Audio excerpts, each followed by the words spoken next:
ಕಾಂಗ್ರೆಸ್ನಲ್ಲಿ ಬಣ ಬಡಿದಾಟ ಅಥವಾ ಅದನ್ನ ನೇರವಾಗಿ ಕುರ್ಚಿ ಕಲಹ ಅಂತ ಕರೆದ್ರೂ ಕೂಡ ತಪ್ಪಾಗ್ಲಿಕ್ಕಿಲ್ಲ. ಡಿ.ಕೆ. ಶಿವಕುಮಾರ್ ಅವರು ರಾಷ್ಟ್ರೀಯ ಮಾಧ್ಯಮವೊಂದಕ್ಕೆ ಸಂದರ್ಶನ ಕೊಡೋ ಸಂದರ್ಭದಲ್ಲಿ ಅಗ್ರಿಮೆಂಟ್ ಆಗಿದೆ ಅನ್ನೋ ಮಾತನಾಡಿದ್ರು. ಮುಖ್ಯಮಂತ್ರಿಗಳು ಎಂಥ ಅಗ್ರಿಮೆಂಟು ಇಲ್ಲ, 5 ವರ್ಷ ನಾನೇ ಸಿಎಂ ಅಂದ್ರು. ಸಮಾವೇಶದಲ್ಲಿ ಇಬ್ರು ಕೈ ಹಿಡ್ಕೊಂಡು ಒಗ್ಗಟ್ಟಿನ ಮಂತ್ರವನ್ನ ಪಠಿಸಿದ್ರು. ಎಲ್ಲ ಸರಿ ಹೋಯ್ತಾ? ಅಲ್ಲಿಗೆ ಸಿದ್ದರಾಮಯ್ಯನವರೇ ಪೂರ್ಣಾವಧಿ ಮುಖ್ಯಮಂತ್ರಿಗಳಾಗಿ ಮುಂದುವರಿತಾರಾ ಅನ್ನೋ ಅನುಮಾನ ಇನ್ನು ಗಟ್ಟಿಯಾಗೋ ವೇಳೆಗೇನೆ ಕೃಷ್ಣ ಬೈರೇಗೌಡರು ಇದೀಗ ಡಿ.ಕೆ. ಶಿವಕುಮಾರ್ ಅವರ ಪರವಾಗಿ ಬ್ಯಾಟ್ ಬೀಸಿದ್ದಾರೆ.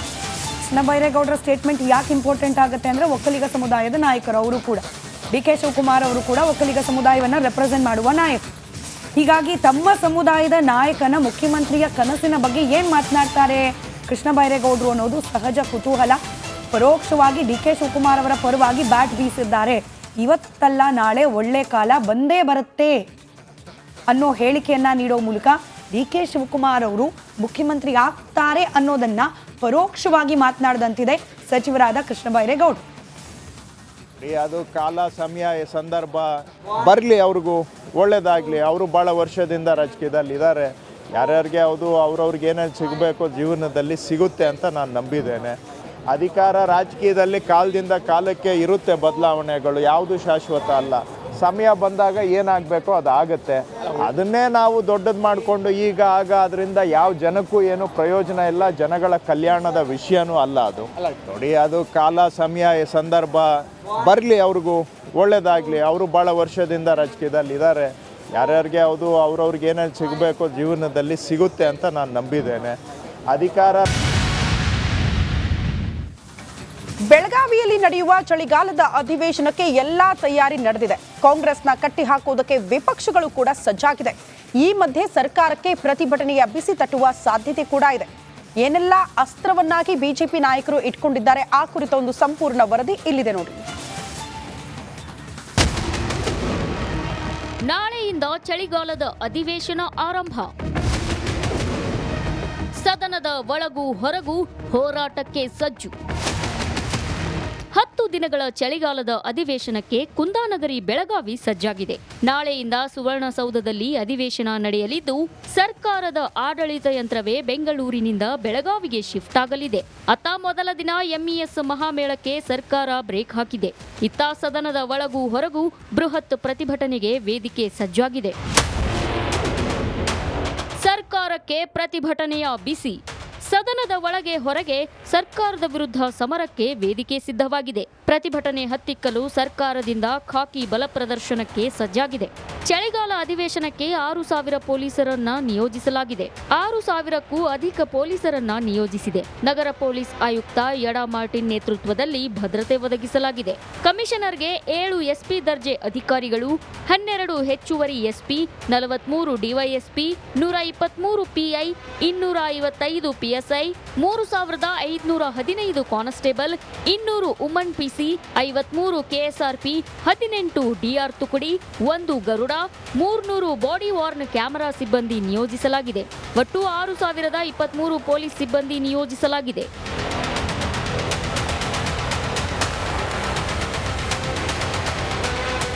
ಇತ್ತ ಸದನದ ಒಳಗೆ ಮುಡಾ ವಾಲ್ಮೀಕಿ ಹಾಗೂ ಸರ್ಕಾರದ ವೈಫಲ್ಯಗಳ ವಿರುದ್ಧ ಸಮರ ಸಾರಲು ಪ್ರತಿಪಕ್ಷಗಳು ಸಜ್ಜಾಗಿವೆ.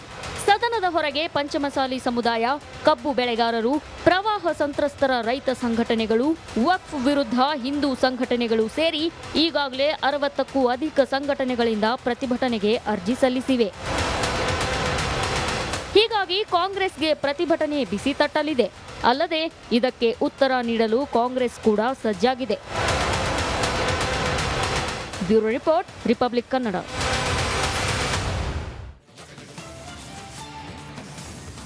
ಇನ್ನು ಅಧಿವೇಶನದ ಸಂದರ್ಭದಲ್ಲಿ ಪಂಚಮಸಾಲಿಗಳ ರಣಕಹಳೆ ಮೊಳಗೋ ಸಾಧ್ಯತೆ ದಟ್ಟವಾಗಿದೆ. ಪಂಚಮಸಾಲಿಗಳಿಗೆ 2A ಮೀಸಲಾತಿ ಕೊಡಬೇಕು ಅಂತ ಹೇಳಿ ವರ್ಷಾನುಗಟ್ಟಲೆಯಿಂದ ಪ್ರತಿಭಟನೆಗಳಾಗ್ತಲೇ ಇದೆ. ಬಿಜೆಪಿ ಸರ್ಕಾರ ಇದ್ದ ಸಂದರ್ಭದಲ್ಲೂ, ಇನ್ಫ್ಯಾಕ್ಟ್ ಕಳೆದ ಬಾರಿ ಕಾಂಗ್ರೆಸ್ ಸರ್ಕಾರ ಇದ್ದ ಸಂದರ್ಭದಲ್ಲೂ ಕೂಡ ಈ ಬಗ್ಗೆ ಆಗ್ರಹಗಳಿತ್ತು. ನೇರವಾಗಿ ಚುನಾವಣೆಗಳ ಮೇಲೆ ಪರಿಣಾಮ ಬೀರುವಷ್ಟರ ಮಟ್ಟಿಗೆ ಈ ಪ್ರತಿಭಟನೆಗಳು ಪರಿಣಮಿಸೋದನ್ನು ನಾವು ಗಮನಿಸಿದ್ವಿ ಕೂಡ.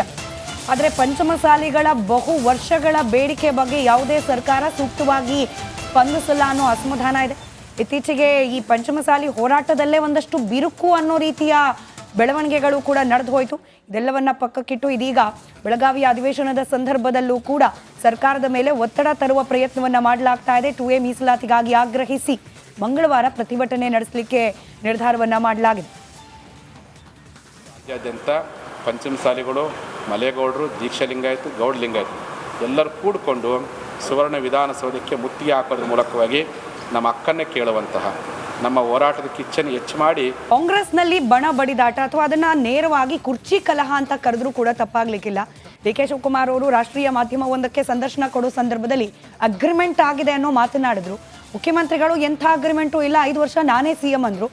ಸಮಾವೇಶದಲ್ಲಿ ಇಬ್ರು ಕೈ ಹಿಡ್ಕೊಂಡು ಒಗ್ಗಟ್ಟಿನ ಮಂತ್ರವನ್ನ ಪಠಿಸಿದ್ರು. ಎಲ್ಲ ಸರಿ ಹೋಯ್ತಾ? ಅಲ್ಲಿಗೆ ಸಿದ್ದರಾಮಯ್ಯನವರೇ ಪೂರ್ಣಾವಧಿ ಮುಖ್ಯಮಂತ್ರಿಗಳಾಗಿ ಮುಂದುವರಿತಾರಾ ಅನ್ನೋ ಅನುಮಾನ ಇನ್ನು ಗಟ್ಟಿಯಾಗೋ ವೇಳೆಗೇನೆ ಕೃಷ್ಣ ಬೈರೇಗೌಡರು ಇದೀಗ ಡಿ.ಕೆ. ಶಿವಕುಮಾರ್ ಅವರ ಪರವಾಗಿ ಬ್ಯಾಟ್ ಬೀಸಿದ್ದಾರೆ. ಕೃಷ್ಣ ಬೈರೇಗೌಡರ ಸ್ಟೇಟ್ಮೆಂಟ್ ಯಾಕೆ ಇಂಪಾರ್ಟೆಂಟ್ ಆಗುತ್ತೆ ಅಂದರೆ ಒಕ್ಕಲಿಗ ಸಮುದಾಯದ ನಾಯಕರು ಅವರು ಕೂಡ. ಡಿ.ಕೆ. ಶಿವಕುಮಾರ್ ಅವರು ಕೂಡ ಒಕ್ಕಲಿಗ ಸಮುದಾಯವನ್ನು ರೆಪ್ರೆಸೆಂಟ್ ಮಾಡುವ ನಾಯಕರು. ಹೀಗಾಗಿ ತಮ್ಮ ಸಮುದಾಯದ ನಾಯಕನ ಮುಖ್ಯಮಂತ್ರಿಯ ಕನಸಿನ ಬಗ್ಗೆ ಏನು ಮಾತನಾಡ್ತಾರೆ ಕೃಷ್ಣ ಬೈರೇಗೌಡರು ಅನ್ನೋದು ಸಹಜ ಕುತೂಹಲ. ಪರೋಕ್ಷವಾಗಿ ಡಿ.ಕೆ. ಶಿವಕುಮಾರ್ ಅವರ ಪರವಾಗಿ ಬ್ಯಾಟ್ ಬೀಸಿದ್ದಾರೆ. ಇವತ್ತಲ್ಲ ನಾಳೆ ಒಳ್ಳೆ ಕಾಲ ಬಂದೇ ಬರುತ್ತೆ ಅನ್ನೋ ಹೇಳಿಕೆಯನ್ನ ನೀಡೋ ಮೂಲಕ ಡಿ.ಕೆ. ಶಿವಕುಮಾರ್ ಅವರು ಮುಖ್ಯಮಂತ್ರಿ ಆಗ್ತಾರೆ ಅನ್ನೋದನ್ನ ಪರೋಕ್ಷವಾಗಿ ಮಾತನಾಡಿದಂತಿದೆ ಸಚಿವರಾದ ಕೃಷ್ಣ ಬೈರೇಗೌಡರು. ಅದು ಕಾಲ, ಸಮಯ, ಸಂದರ್ಭ ಬರಲಿ, ಅವ್ರಿಗೂ ಒಳ್ಳೇದಾಗಲಿ. ಅವರು ಭಾಳ ವರ್ಷದಿಂದ ರಾಜಕೀಯದಲ್ಲಿ ಇದ್ದಾರೆ. ಯಾರ್ಯಾರಿಗೆ ಅವ್ರವ್ರಿಗೆ ಏನೇನು ಸಿಗಬೇಕು ಜೀವನದಲ್ಲಿ ಸಿಗುತ್ತೆ ಅಂತ ನಾನು ನಂಬಿದ್ದೇನೆ. ಅಧಿಕಾರ ರಾಜಕೀಯದಲ್ಲಿ ಕಾಲದಿಂದ ಕಾಲಕ್ಕೆ ಇರುತ್ತೆ ಬದಲಾವಣೆಗಳು, ಯಾವುದು ಶಾಶ್ವತ ಅಲ್ಲ. ಸಮಯ ಬಂದಾಗ ಏನಾಗಬೇಕೋ ಅದು ಆಗುತ್ತೆ. ಅದನ್ನೇ ನಾವು ದೊಡ್ಡದು ಮಾಡಿಕೊಂಡು ಈಗ ಆಗ ಅದರಿಂದ ಯಾವ ಜನಕ್ಕೂ ಏನು ಪ್ರಯೋಜನ ಇಲ್ಲ, ಜನಗಳ ಕಲ್ಯಾಣದ ವಿಷಯನೂ ಅಲ್ಲ ಅದು. ನೋಡಿ, ಅದು ಕಾಲ, ಸಮಯ, ಸಂದರ್ಭ ಬರಲಿ, ಅವ್ರಿಗೂ ಒಳ್ಳೇದಾಗಲಿ. ಅವರು ಭಾಳ ವರ್ಷದಿಂದ ರಾಜಕೀಯದಲ್ಲಿ ಇದ್ದಾರೆ. ಯಾರ್ಯಾರಿಗೆ ಅವ್ರವ್ರಿಗೆ ಏನೇನು ಸಿಗಬೇಕು ಜೀವನದಲ್ಲಿ ಸಿಗುತ್ತೆ ಅಂತ ನಾನು ನಂಬಿದ್ದೇನೆ. ಅಧಿಕಾರ ಕಾಂಗ್ರೆಸ್ನಲ್ಲಿ ಬಣ ಬಡಿದಾಟ ಅಥವಾ ಅದನ್ನ ನೇರವಾಗಿ ಕುರ್ಚಿ ಕಲಹ ಅಂತ ಕರೆದ್ರೂ ಕೂಡ ತಪ್ಪಾಗ್ಲಿಕ್ಕಿಲ್ಲ. ಡಿ.ಕೆ. ಶಿವಕುಮಾರ್ ಅವರು ರಾಷ್ಟ್ರೀಯ ಮಾಧ್ಯಮವೊಂದಕ್ಕೆ ಸಂದರ್ಶನ ಕೊಡೋ ಸಂದರ್ಭದಲ್ಲಿ ಅಗ್ರಿಮೆಂಟ್ ಆಗಿದೆ ಅನ್ನೋ ಮಾತನಾಡಿದ್ರು. ಮುಖ್ಯಮಂತ್ರಿಗಳು ಎಂಥ ಅಗ್ರಿಮೆಂಟು ಇಲ್ಲ, 5 ವರ್ಷ ನಾನೇ ಸಿಎಂ ಅಂದ್ರು. ಸಮಾವೇಶದಲ್ಲಿ ಇಬ್ರು ಕೈ ಹಿಡ್ಕೊಂಡು ಒಗ್ಗಟ್ಟಿನ ಮಂತ್ರವನ್ನ ಪಠಿಸಿದ್ರು. ಎಲ್ಲ ಸರಿ ಹೋಯ್ತಾ? ಅಲ್ಲಿಗೆ ಸಿದ್ದರಾಮಯ್ಯನವರೇ ಪೂರ್ಣಾವಧಿ ಮುಖ್ಯಮಂತ್ರಿಗಳಾಗಿ ಮುಂದುವರಿತಾರಾ ಅನ್ನೋ ಅನುಮಾನ ಇನ್ನು ಗಟ್ಟಿಯಾಗೋ ವೇಳೆಗೇನೆ ಕೃಷ್ಣ ಬೈರೇಗೌಡರು ಇದೀಗ ಡಿ.ಕೆ. ಶಿವಕುಮಾರ್ ಅವರ ಪರವಾಗಿ ಬ್ಯಾಟ್ ಬೀಸಿದ್ದಾರೆ. ಕೃಷ್ಣ ಬೈರೇಗೌಡರ ಸ್ಟೇಟ್ಮೆಂಟ್ ಯಾಕೆ ಇಂಪಾರ್ಟೆಂಟ್ ಆಗುತ್ತೆ ಅಂದರೆ ಒಕ್ಕಲಿಗ ಸಮುದಾಯದ ನಾಯಕರು ಅವರು ಕೂಡ. ಡಿ.ಕೆ. ಶಿವಕುಮಾರ್ ಅವರು ಕೂಡ ಒಕ್ಕಲಿಗ ಸಮುದಾಯವನ್ನು ರೆಪ್ರೆಸೆಂಟ್ ಮಾಡುವ ನಾಯಕರು. ಹೀಗಾಗಿ ತಮ್ಮ ಸಮುದಾಯದ ನಾಯಕನ ಮುಖ್ಯಮಂತ್ರಿಯ ಕನಸಿನ ಬಗ್ಗೆ ಏನು ಮಾತನಾಡ್ತಾರೆ ಕೃಷ್ಣ ಬೈರೇಗೌಡರು ಅನ್ನೋದು ಸಹಜ ಕುತೂಹಲ. ಪರೋಕ್ಷವಾಗಿ ಡಿ.ಕೆ. ಶಿವಕುಮಾರ್ ಅವರ ಪರವಾಗಿ ಬ್ಯಾಟ್ ಬೀಸಿದ್ದಾರೆ. ಇವತ್ತಲ್ಲ ನಾಳೆ ಒಳ್ಳೆ ಕಾಲ ಬಂದೇ ಬರುತ್ತೆ ಅನ್ನೋ ಹೇಳಿಕೆಯನ್ನ ನೀಡೋ ಮೂಲಕ ಡಿ.ಕೆ. ಶಿವಕುಮಾರ್ ಅವರು ಮುಖ್ಯಮಂತ್ರಿ ಆಗ್ತಾರೆ ಅನ್ನೋದನ್ನ ಪರೋಕ್ಷವಾಗಿ ಮಾತನಾಡಿದಂತಿದೆ ಸಚಿವರಾದ ಕೃಷ್ಣ ಬೈರೇಗೌಡರು. ಅದು ಕಾಲ, ಸಮಯ, ಸಂದರ್ಭ ಬರಲಿ, ಅವ್ರಿಗೂ ಒಳ್ಳೇದಾಗಲಿ. ಅವರು ಭಾಳ ವರ್ಷದಿಂದ ರಾಜಕೀಯದಲ್ಲಿ ಇದ್ದಾರೆ. ಯಾರ್ಯಾರಿಗೆ ಅವ್ರವ್ರಿಗೆ ಏನೇನು ಸಿಗಬೇಕು ಜೀವನದಲ್ಲಿ ಸಿಗುತ್ತೆ ಅಂತ ನಾನು ನಂಬಿದ್ದೇನೆ. ಅಧಿಕಾರ ರಾಜಕೀಯದಲ್ಲಿ ಕಾಲದಿಂದ ಕಾಲಕ್ಕೆ ಇರುತ್ತೆ ಬದಲಾವಣೆಗಳು, ಯಾವುದು ಶಾಶ್ವತ ಅಲ್ಲ. ಸಮಯ ಬಂದಾಗ ಏನಾಗಬೇಕೋ ಅದು ಆಗುತ್ತೆ. ಅದನ್ನೇ ನಾವು ದೊಡ್ಡದು ಮಾಡಿಕೊಂಡು ಈಗ ಆಗ ಅದರಿಂದ ಯಾವ ಜನಕ್ಕೂ ಏನು ಪ್ರಯೋಜನ ಇಲ್ಲ, ಜನಗಳ ಕಲ್ಯಾಣದ ವಿಷಯನೂ ಅಲ್ಲ ಅದು. ನೋಡಿ, ಅದು ಕಾಲ, ಸಮಯ, ಸಂದರ್ಭ ಬರಲಿ, ಅವ್ರಿಗೂ ಒಳ್ಳೇದಾಗಲಿ. ಅವರು ಭಾಳ ವರ್ಷದಿಂದ ರಾಜಕೀಯದಲ್ಲಿ ಇದ್ದಾರೆ. ಯಾರ್ಯಾರಿಗೆ ಅವ್ರವ್ರಿಗೆ ಏನೇನು ಸಿಗಬೇಕು ಜೀವನದಲ್ಲಿ ಸಿಗುತ್ತೆ ಅಂತ ನಾನು ನಂಬಿದ್ದೇನೆ. ಅಧಿಕಾರ